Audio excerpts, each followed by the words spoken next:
ડેડિયાપાડાના ધારાસભ્ય ચૈતર વસાવા હાલ વડોદરાની સેન્ટ્રલ જેલમાં બંધ છે। તેવામાં આદિવાસી આગેવાનો અને અલગ અલગ સંગઠનો સાથે જોડાયેલા આદિવાસી નેતાઓ છે તે વડોદરા કલેક્ટર કચેરીએ પહોંચ્યા હતા અને ચૈતર વસાવાને જેલ મુક્ત કરવા માટેની માંગ કરવામાં આવી છે। શું છે આ સમગ્ર મામલો, વાત કરીશું આ વિડીયોમાં। વૈષ્ણવજન તો તેને કહીએ જે પીડ પરાઈ જાનાને રે। નમસ્કાર, નવજીવન ન્યૂઝમાં આપનું સ્વાગત છે। હું છું જયંત દાફડા। ડેડિયાપાડાના ધારાસભ્ય ચૈતર વસાવા છેલ્લા 10 દિવસથી વડોદરા સેન્ટ્રલ જેલમાં બંધ છે। તેમના પર આરોપ લાગ્યો હતો વનકર્મીને માર મારવાનો, ધમકાવવાનો અને પૈસા પડાવવાનો। આ સંદર્ભે નર્મદા કોર્ટ દ્વારા ચૈતર વસાવા સહિત 9 આરોપીઓને 7 વર્ષની સજા ફટકારી છે અને ચૈતર વસાવા હાલ વડોદરાની સેન્ટ્રલ જેલમાં બંધ છે।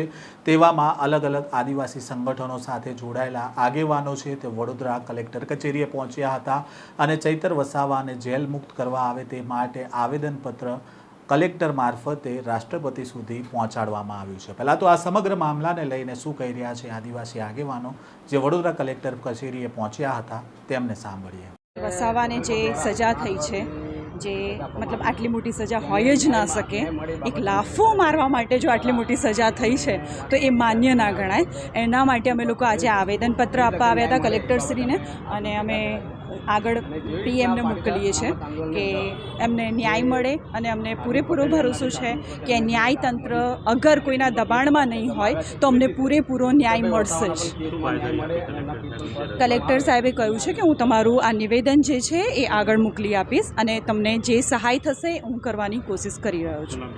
જે ડેડિયાપાડા જે ધારાસભ્ય ચેતરભાઈ વસાવા જેઓને સેશન કોર્ટ દ્વારા જે 7 વર્ષની સજા આપવામાં આવી છે તેને લઈને ન્યાય મળે ચેતરભાઈને એ બાબતે અમે કલેક્ટર સાહેબશ્રી દ્વારા રાષ્ટ્રપતિશ્રીને આવેદનપત્ર આપેલ છે। જેવી રીતના પાટીદાર અનામત આંદોલનની અંદર જે હાર્દિક પટેલ જે લોકો જે પર જે કેસ થયા હતા અને એ કેસ પર જે રાહત આપવામાં આવી છે તો પછી આ ચેતરભાઈના કેસમાં પણ એમને રાહત મળે એ બાબતે અમે રાષ્ટ્રપતિ સાહેબશ્રીને આવેદનપત્ર આપેલું છે। વહેલી તકે ન્યાય મળે એ બાબતે અમે સમગ્ર આદિવાસી સમાજના આગેવાનો આજે એકઠા થયા છે।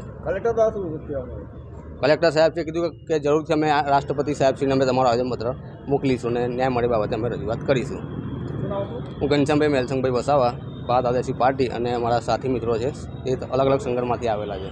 આપે સાંભળ્યા આદિવાસી આગેવાનોને તેમનું કહેવું છે કે ચૈતર વસાવાને જેલ મુક્ત કરવામાં આવે। જે પ્રકારે પાટીદાર આંદોલન વખતે જે કેસ થયા હતા અને તે કેસમાં હાર્દિક પટેલ સહિત અન્ય પાટીદાર આગેવાનો ઉપરથી જે કેસ પરત ખેંચવામાં આવ્યા છે તે જ રીતે ચૈતર વસાવા સામે થયેલો કેસ છે તે પણ પરત ખેંચવામાં આવે। તો બીજી બાજુ બાપ પાર્ટી જે છોટુ વસાવા બાપ પાર્ટી સાથે જોડાયેલા છે તેમના દ્વારા પણ આ તેમના સમર્થકોને અહીંયા મોકલવામાં આવ્યા હતા તેવી વાત પણ સામે આવી છે અને ક્યાંક ને ક્યાંક ચૈતર વસાવા છે તે છોટુ વસાવાના દીકરા મહેશ વસાવા પાસેથી રાજનીતિ શીખ્યા છે અને હવે ચૈતર વસાવાના સમર્થનમાં બાપ પાર્ટી પણ હવે મેદાને આવી છે। હવે આગામી સમયમાં આ સમગ્ર મામલાને લઈને શું નિર્ણય લેવાય છે તે જોવું રહ્યું। આ પ્રકારના સમાચાર સાથે ફરી મળીશું। નવજીવન ન્યૂઝ સાથે જોડાયેલા રહેજો।